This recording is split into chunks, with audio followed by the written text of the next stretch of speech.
the last 70 years in the UK and obviously with the wider world has been a period when we've seen, more change, both politically and scientifically and societally than really we've seen kind of the last few hundred years. And so really, I think we can define the second Elizabethan era as that process of change, but ultimately one that was sort of managed through an aspect of stability.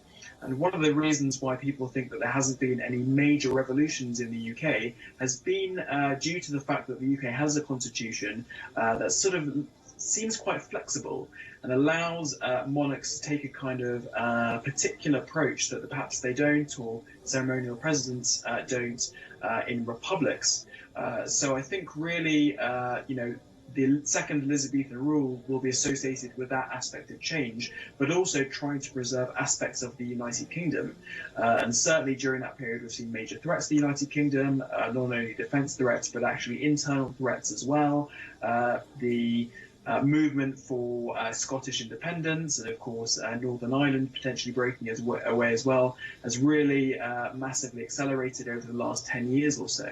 And so really I think the Elizabethan period, second Elizabethan period, will be, as I say, defined by that period of change, but also with a sort of aspect of stability that Elizabeth provided in the monarchy as well. So the Queen herself would have had a huge amount of input in terms of how the process of the transition is managed, but also the process of saying farewell as well. So of course, the Queen's coffin will ultimately be sent down to London, where it will most likely lie in state for a period of several days in Westminster Hall, in the House of Parliament. And that will provide the British public with an opportunity to pay their respects and tributes to the Queen through being able to pass by the Queen's coffin, as we last saw when Queen Elizabeth, Queen Mother, her mother, passed away in 2002. So I think to some extent it will follow that quite closely.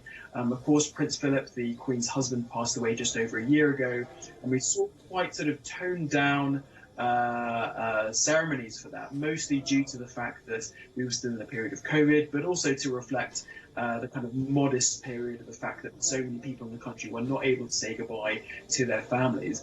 I think what we're about to see is a lot more grand than that. I think we're now in a period in the sort of post-pandemic where we are able to have those much larger crowds gather, and ultimately after the Queen lies in state, there will be a funeral led by the Archbishop of Canterbury in Westminster Hall before the Queen is ultimately laid to rest. And of course, there will be a period of national mourning that will take place for several days. There may be a national holiday as well that will coincide with that. And then eventually, King Charles III will be coronated, but that will probably only take place next year. It's a huge event that will probably involve not only a huge amount of the UK's political and cultural establishment, but also many people abroad as well involved in the Commonwealth. So I think that's something that will take place next year because it's something that takes a huge amount of time.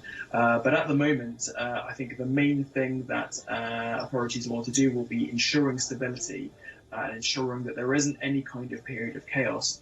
And of course, this passing of Queen Elizabeth has coincided with a new Prime Minister and a new government taking over just a couple of days ago. So I think the fact that these have come together have created an additional risk that you might have some further disruption and instability than you otherwise would. But I think it will probably be quite a well-managed process.